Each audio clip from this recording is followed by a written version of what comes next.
Hey there, Caleb Wojcik of DIY Video Guy here, and in this video I'm going to review the Sony a7R II. I've had this thing for a couple weeks now, and I've been doing a few shoots with it, as well as taking it out to do photography with my wife, who's a wedding photographer as well. So I've been putting this thing through the ringer. I previously reviewed the a7S II and went into a lot of detail on the nitty-gritty of the camera settings, menus, things like that. This camera is very similar to the a7S II. I also did a video comparing the two and the differences between them. So check out those videos if you're considering a S2 versus an R2.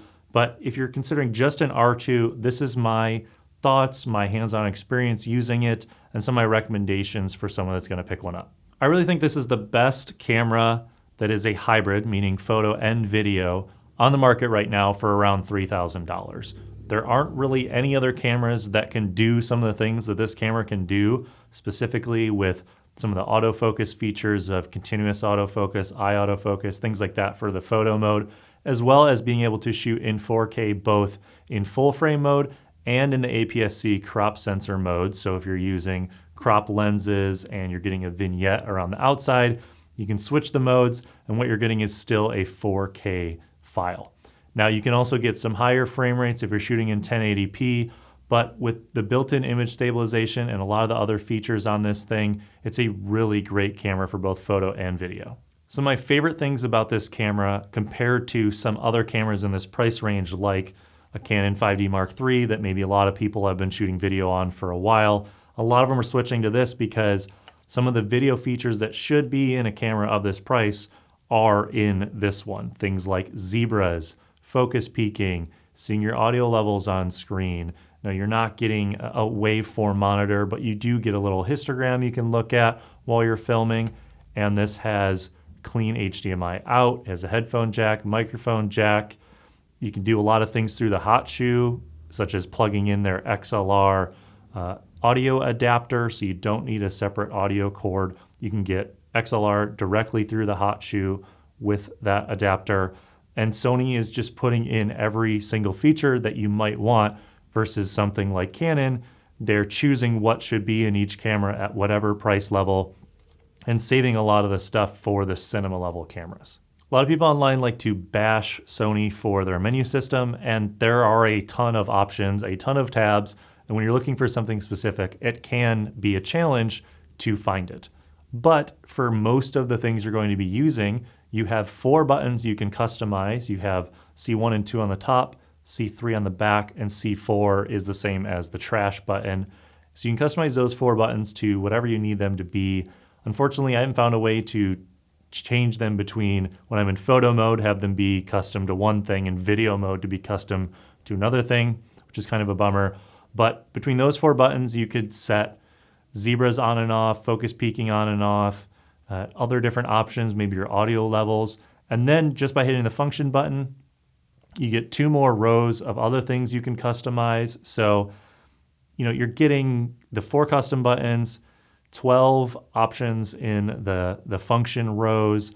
And so you can basically get to most things you'll need to get to. You just have to do a little customization when you first get the camera. Also, the built-in image stabilization in this camera, as well as the a7S II, are pretty amazing. You can put on photo lenses, and even if they don't have image stabilization built in, the multi-axis image stabilization in these cameras is great, and you're not going to get those little micro jitters that you get when you're using a DSLR, because these are built and the stabilization is made to be able to shoot really fluid video. Going into the cons, or some of the things that are kind of a nuisance more than negatives, is the record button here is kind of hard to get to, which means you won't accidentally touch it, but it is awkwardly placed here on the side, so a lot of people complain about that. Other things are, you are going to get some moire or some chromatic aberration, I've come to find, in the highlights if there's metallic surfaces around you, but those things are really minimal, and partially it's just shooting at a higher resolution. A better sensor is going to kind of cause those things. But if you downscale the 1080, or people are watching on smaller devices, they're not really going to be able to see that stuff. And then a couple problems that can be solved by just one single solution is the battery life on these isn't the greatest, because you're powering an LCD and it's mirrorless and you're always seeing what's happening, as well as, using the EVF, which is amazing to look through and see what you're gonna get, which you cannot do with this. When you're shooting video on a DSLR, this part goes completely black. You can't see anything.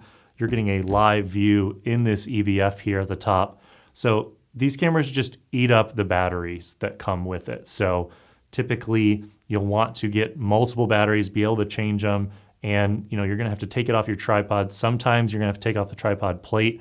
So my solution to that is to get the vertical hand grip, because it holds 2 batteries at a time. So that's a really nice feature. And the other thing it helps fix is this grip is fairly small for a full-size hand.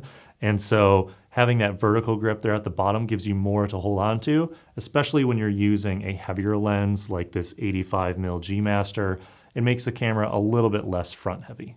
So if I was starting over completely from scratch and I didn't have any of my Canon lenses or camera bodies, and I just needed one camera to do photo or video, or especially if I needed one camera to do both, this is the camera that I would get right now. The ability to shoot in 4K, the ability to get XLR right through the hot shoe with an accessory, the image stabilization, the really good autofocus in photo mode and in video. Sony keeps coming out with even better lenses and accessories.